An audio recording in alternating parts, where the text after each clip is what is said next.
I'd like to welcome Ground Zero through ABC. Good evening, sirs, fellow Ambazonians. Sherilyn Kenyon, writing in her book, Guard Your Back, wrote, and I quote, "It is never the enemy without who brings you down. It is always the enemy within. It is the one you don't see coming, the one you trust, whose betrayer is most later. They know your weakness, and they know how to hit the lowest. It is when your back is turned and your guard is down that they move in for the kill." End of quote. At this moment in our revolution, this is the present danger that we face. Cardinal Christian Toomey, Dr. Simon Munzo, Barrister Agobala, Reverend Funky Samuel of the Presbyterian Church, and others, who are convening for next month what they have described as the AAC3, are trying to persuade all of us, to believing that they are preparing for a supposed all-inclusive dialogue, that they hope the ill-fated regime of Paul Biya will convene. Cardinal Toomey and Dr. Monzo say that the supposed dialogue will bring an end to the current war and usher in peace. However, the problem with their AAC3 is embedded in the shadiness of the whole agenda. The conveners nurse a diabolic plot, a plot that cuts off the people of Ambazonia from being heard, from being the ones that decide their destiny. The conveners assume that they have the mandate to speak for all Ambazonians. But who isn't aware that the conveners of the AAC3 are all apologists of the colonial regime of French Cameroon? Their real game plan is to bypass the people of the southern Cameroons and impose Yaoundé's will on all of us. They and Yaoundé have self-declared themselves to be representatives of the people of Ambazonia. These are the same people who have not dared to call on oppressor Paul Biya to end his unjust war against the people. They have not even as much as condemned the war. They have not stood with the people of Ambazonia in their darkest hour of need, even for one day. Instead, they have joined their Yaoundé masters to condemn the helpless victims of Yaoundé's aggression, or to judge both of them equally.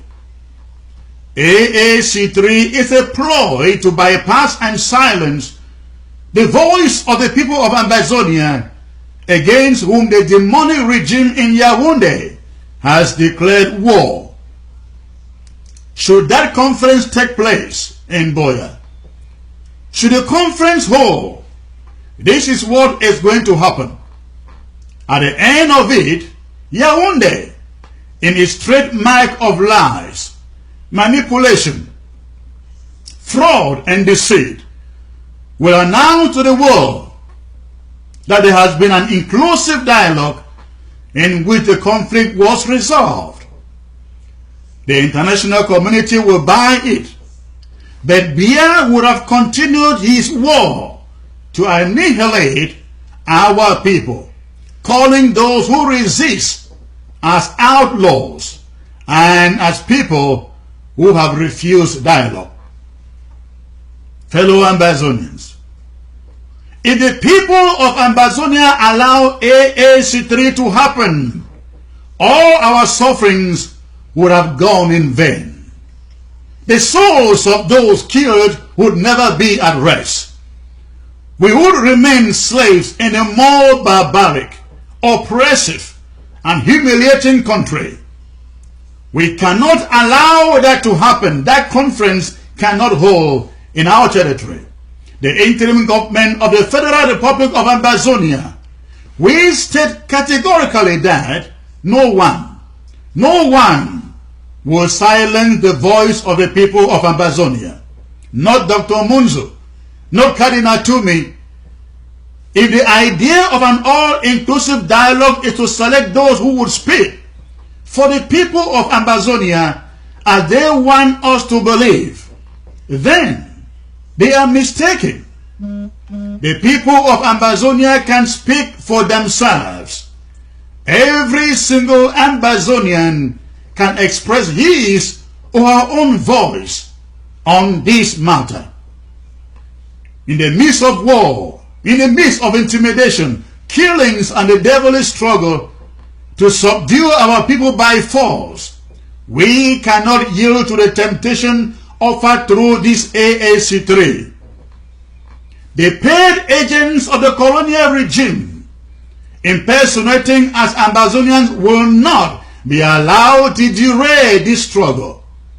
They will be the only ones to participate in such a meeting, and of course, not in our territory, in another country, a different country from Ambazonia.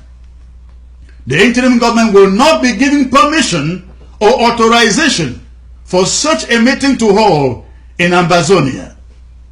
Anyone who claims to want to speak for Ambazonia through that medium will be targeted. Again, you heard me right. They will be targeted. In 56 years of colonization, the people of the southern Cameroons have been able to meet only twice. First, 1993 AAC1 and 2 in 1994. Those who were there know what they went through to be able to meet. How come then the colonial regime has today banned the peaceful assembly of Ambazonians only to allow this one to happen? How come they can accept this AAC3 to take place in Boya? Instead of seeking for a select few who would speak for the people of Ambazonia, the interim government asked the organizers to call for a United Nations organized referendum in Ambazonia, in which only the people of Ambazonia would participate. There can be no better way for the people of Ambazonia to speak for themselves than through a United Nations organized referendum.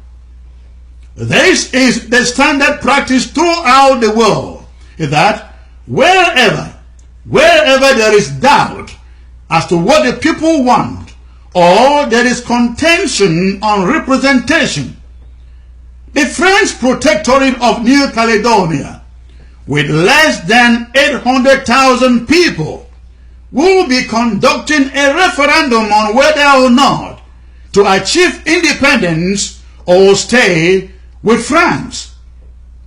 Why not? How come? Why can 8 million Ambazonians not have the same opportunity? The purported all-inclusive dialogue will never be inclusive enough to hear the voice of the people. It will remain the game of politicians, while the real people on the ground are neglected, who are being shot and killed, are forgotten. Every Ambazonian wants to speak for himself on this matter, and a referendum is the only way, the only option to hear all Ambazonians.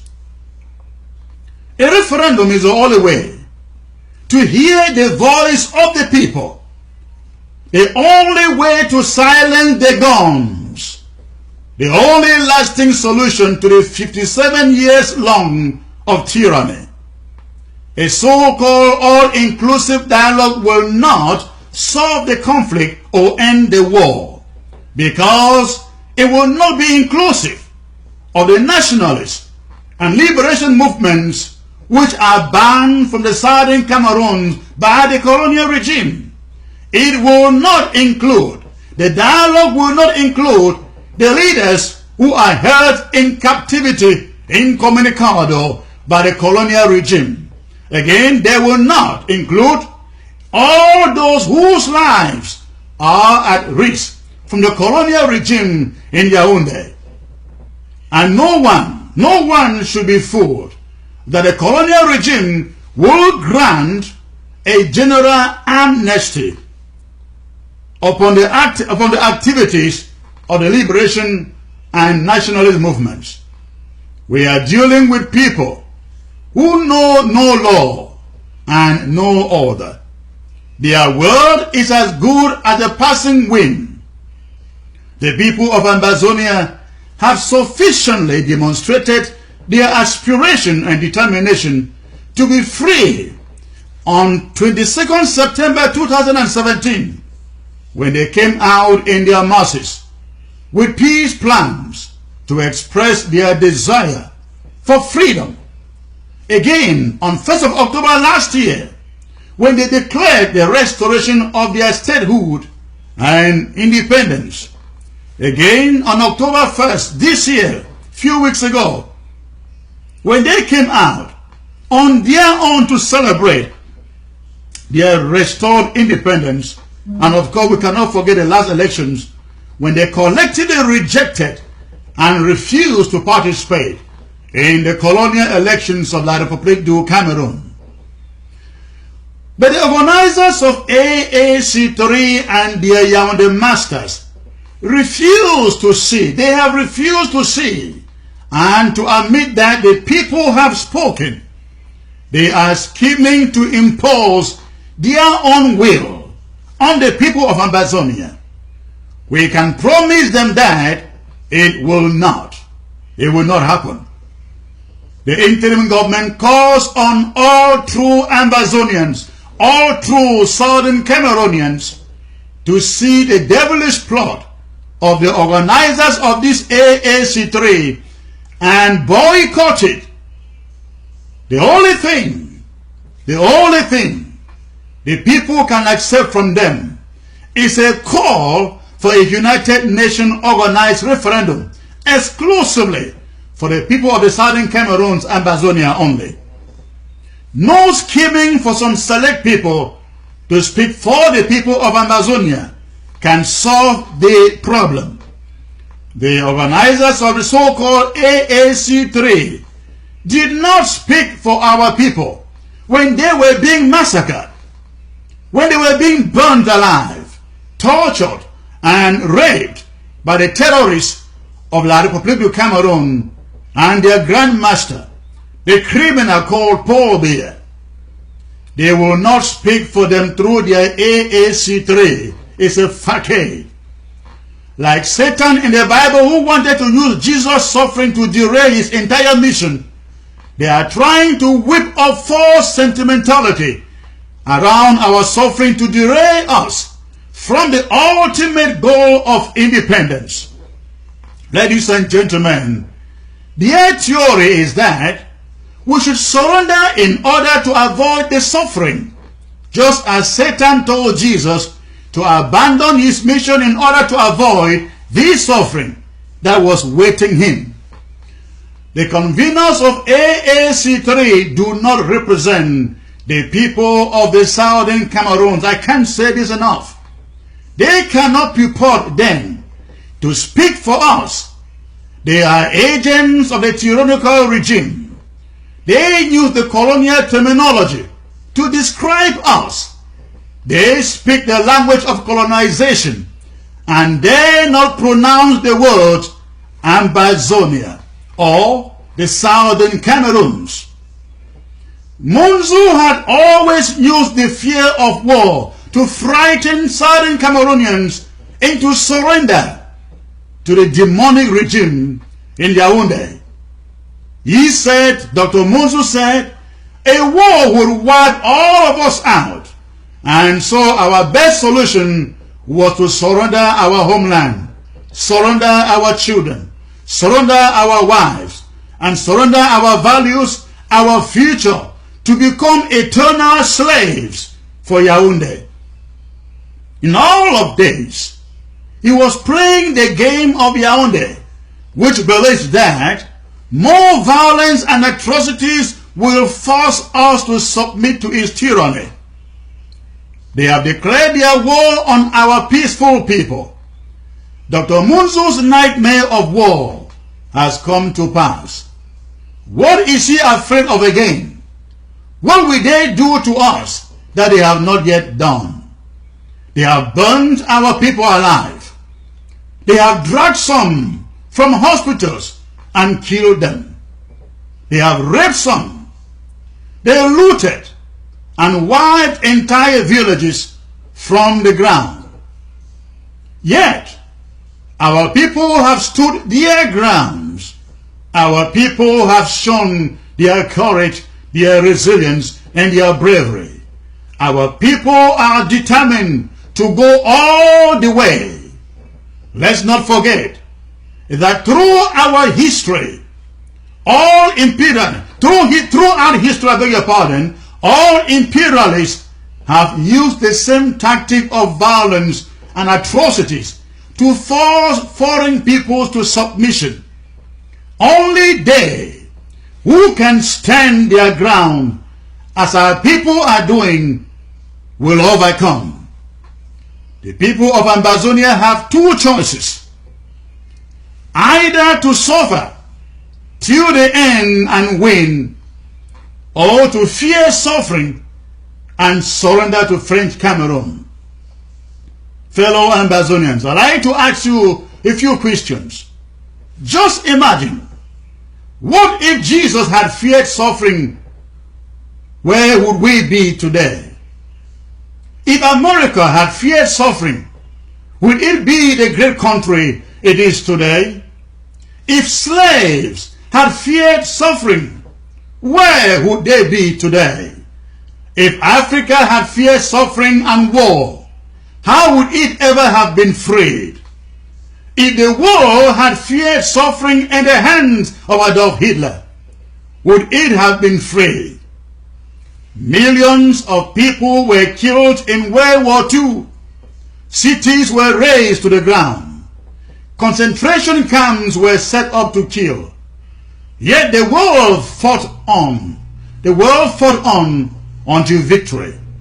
How then do the organizers of AAC3 want to deceive the people of Ambazonia, who have already covered the greater part of the way to Boya, to give up for fear of suffering? How? To better deceive the people, they describe themselves as God's children and mix illusory religious sentiment into their concoctions. Which God do they worship? God, we are reminded, is a God of justice, not a God of illusions. There cannot be peace without justice. Injustice demands that French Cameroon leave the territory of the southern Cameroons that it has illegally occupied since 1961.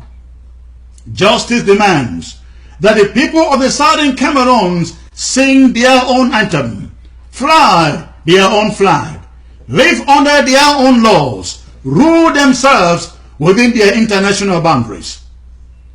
Even early laws say so.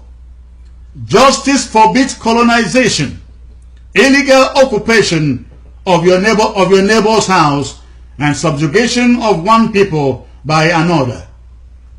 The interim government of the Federal Republic of Ambazonia reiterates its previous objective stance on any mediation of dialogue short of a referendum. Number one, the proposed mediation must take place on neutral soil, outside of the territory controlled by the colonial regime, so that all fear and intimidation are removed for all participants. Number two, the release of all southern Cameroonians in prison or abducted as a result of this crisis. Number three, the participation of international credible witnesses, not the kind of fake Transparency International witnesses who were in Yaoundé the other day I am talking of such witnesses as the United Nations, the African Union, international human rights bodies. Number 4, the strict application of international law, especially the United Nations Charter, the AU Constitutive Act, and other instruments. Considering the plots of AAC3 and possible other intricacies on matters of representation, the interim government takes the stand that only a referendum will satisfy all sections of the Ambazonian population. Anyone interested in peace should be calling for a referendum for the people of the Southern Cameroons to pronounce themselves on their own future.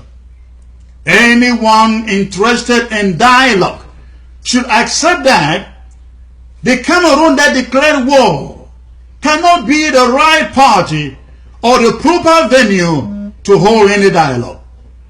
Anyone who believes in a lasting solution must accept that there can be no solution without taking into account the wishes of the people of the Southern Cameroons. Anyone interested in ending the war should be calling on the person who declared the war to call off his war and demilitarize the territory of the Southern Cameroons. The conveners should not pretend that the people of Ambazonia have the power to end the war. No, we do not. They do not. The conveners of AAC3 also know all these facts. But since they have a different agenda, since they have another agenda, they think they can play on the intelligence of Ambazonians. We forbid it. Ambazonians must be on their guard against the plots of AAC3 conveners and similar plots to come. God bless you. God bless the Federal Republic of Ambazonia. We must live free or die fighting. And remember, no Ambazonia, no French Cameroon. Thanks for listening.